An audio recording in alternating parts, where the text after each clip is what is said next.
lobbied very strongly with the Bush administration, and Bush drew all the regulations and they became free for all. And they simply manipulated the society. That is how corporate corruption happens. So this is a good example of political level corruption or institutionalized corruption.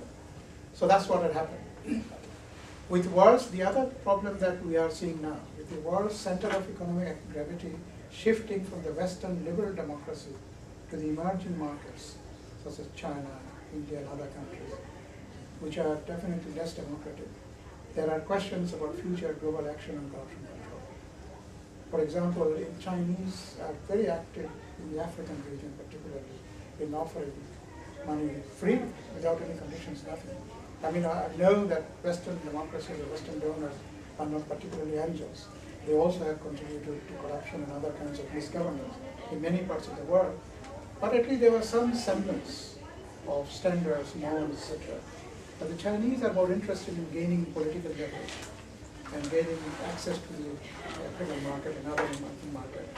So with China's eminence increasing over the years, makes it very uncomfortable for many people to see how will corruption then eventuate in their society, because there will be no pressure anymore to rectify, to reform, etc. So that's something that one has to think about how one go about it.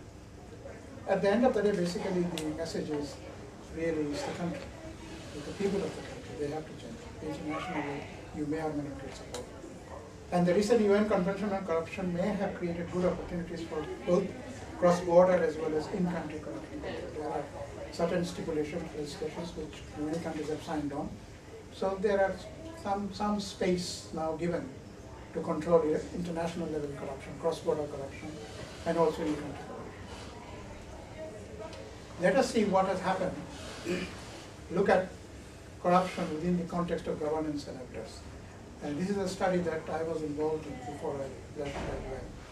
We divided countries in terms of free, partially free, and partly free, not free countries, within the context of governance and affairs. Free means those countries which have full spectrum of political rights and civil liberties, rule of law, etc.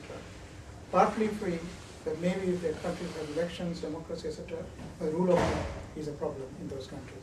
Not free means neither rule of law nor democracy.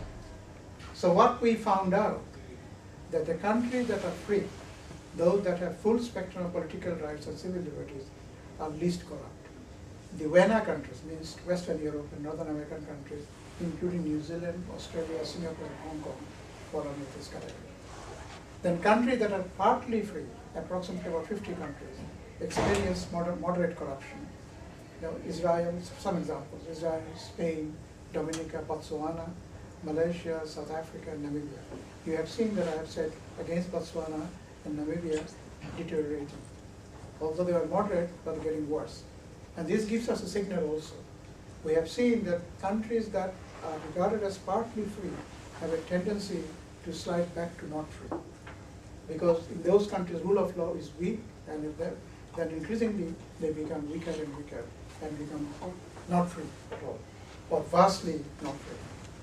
So that's it. That is why you find countries like Botswana and Namibia had a good record, modest record of corruption control, but they're getting worse. Then worst 30 corrupt countries belong to not free or somewhat between not free and partly free countries. And these include Myanmar, Bangladesh, Nigeria, Uganda, Tanzania, Iraq, Iran, Turkmenistan, Chad, Uzbekistan, Afghanistan. Except Norway, this is also very interesting. Most oil exporting countries belong to not free or partially free categories and experience moderate to high level of corruption. So if you are an oil exporting countries, and if you already haven't had your democratic institutions installed, then chances are that you will be corrupt. Chances are that you will belong to the not free or partially free countries. Because the money strengthens the establishment, strengthens the hands of the politicians, and then your ability to create changes and reforms become very, very difficult. Because the international force of the corporations and the corrupt government elements join hands to suppress any kind of pro-people reforms. And that's quite evident when you look at the top 10 African oil producing countries. Out of the top 10 countries, 8 belong to not free categories and experience high level of corruption only 2 partly free countries experience less corruption. But it is still quite high, revealing an overall tendency that rentier countries, meaning countries which thrive on unearned income, like resources, commodities, etc., and not through local taxation, also tend to be less democratic, less liberal, and more corrupt. So that's also an interesting. And the reason it happens because there is an international and national nexus which operates against the interests of the people. Because they have money, they are rich, they can suppress people or they can buy up people. That's what happens. Then we also looked at, interestingly, about 120 countries around the world. And one of the tools we use to control corruption is audit. Supreme audit institutions in every country. So what we looked at in this 120 countries is whether in this period, as an indicator of expansion of their scope and activity, whether their budget has been increased. And that will tell us that means their operations have increased. So we found out that globally, about all the supreme institutions increased their budget by about 25%. And then we compared that with corruption. We find that corruption has either remained the same or worsened. Okay? And so then we tried to find out why this has happened.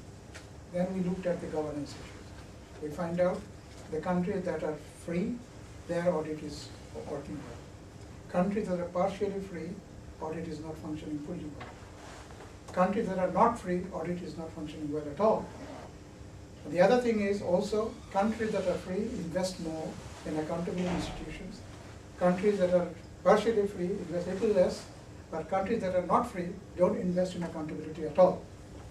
So the picture that we are seeing, that the political rights, civil rights, rule of law, independence of judiciary, freedom of speech, these are very, very important elements of governance enablers of corruption control. So that's the message we get. But interestingly enough, even in this scenario, there are some countries which we found as partly free or not free are also corruption free. For example, like UAE, United Arab Emirates, then Oman, Bahrain, Qatar, all these Middle Eastern countries are almost corruption free. Why is that? This is because their public sector expenditure has been made fully transparent to the public. They're all on the websites, what kind of allocations have been made to who should be getting what is detailed out in the website. And citizens have easy access to it. And there is also an opportunity for complaint, and complaints are taken very, very seriously. So in some ways, these countries, although they do not have democracy, but they do have very strong rule of law and strict standards within the development management component. And that is why you find that in those countries, corruption is rather low. So that's also very, very interesting. So what I'm saying basically, sometimes the whole idea of making democracy completely free and then qualitatively high may take time. But what you can do is you can still improve within the government your accountability processes, and that will give good results. Simple things like putting things up on the website so that people can see what's going on. And often there is also a disconnect between what the government at the center wants and what actually is happening at the ground level.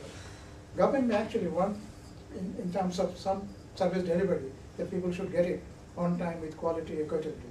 But problem may happen at the lower level, and there may not be accountability there. So that is why it's very important that the whole idea of access to information, transparency to information is very, very important. So that's the kind of interesting examples that we got.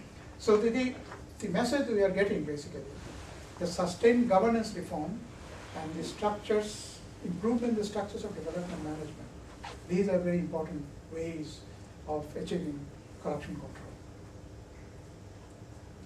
Let's take some success stories. And it's interesting about all these success stories that all these countries once were known to be extremely corrupt, but now they are not.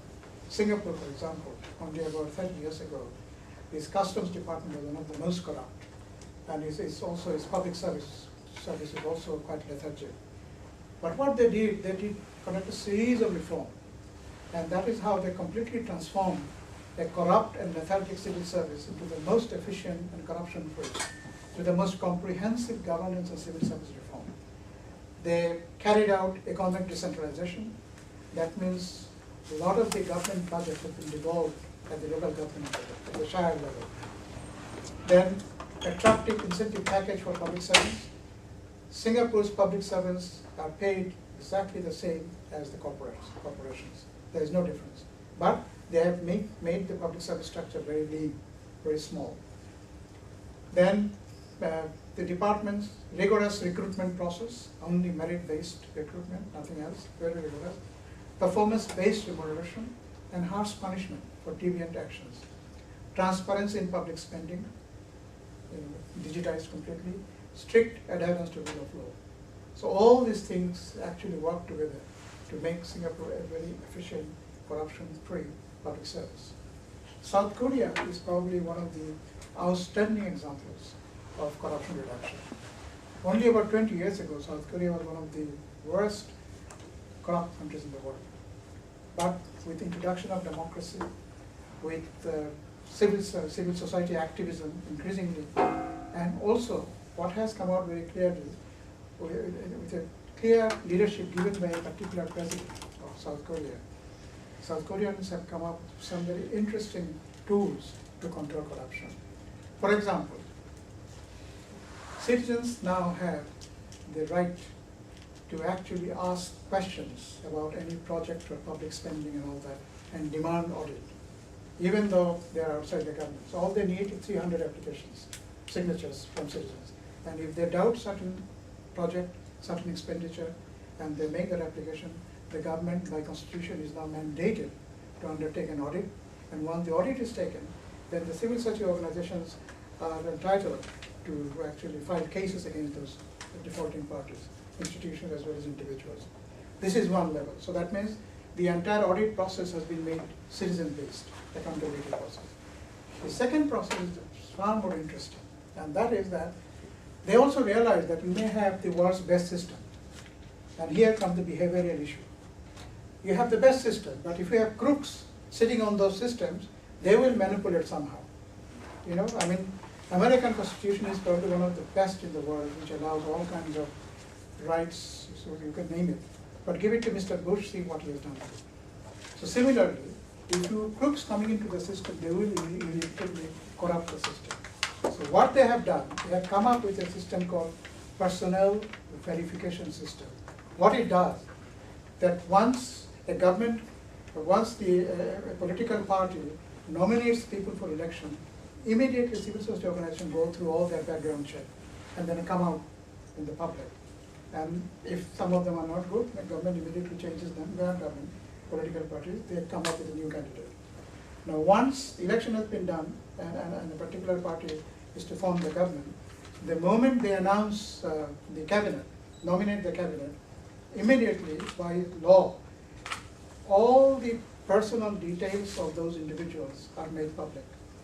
Then the civil society organization, media, thoroughly research them and find out their background.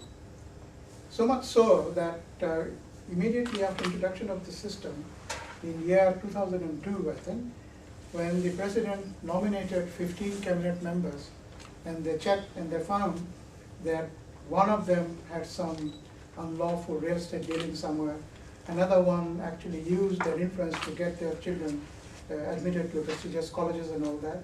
So out of 15, 6 people could not be sworn in as minister. They had to be discarded.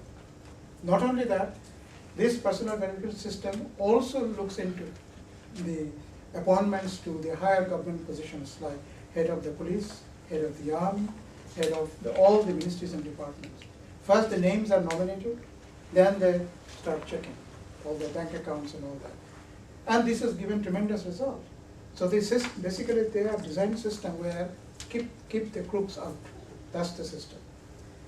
And the two things they look at through this system, one is their professional capability. Are they capable of delivering the service that they're supposed to do? You make somebody Minister of Planning with a background in something else, then that person will not be able to deliver. So the capability is one of the issues they look at. The other is the ethical capability. the background check, their dealings in the past and all that. The other issue also they look at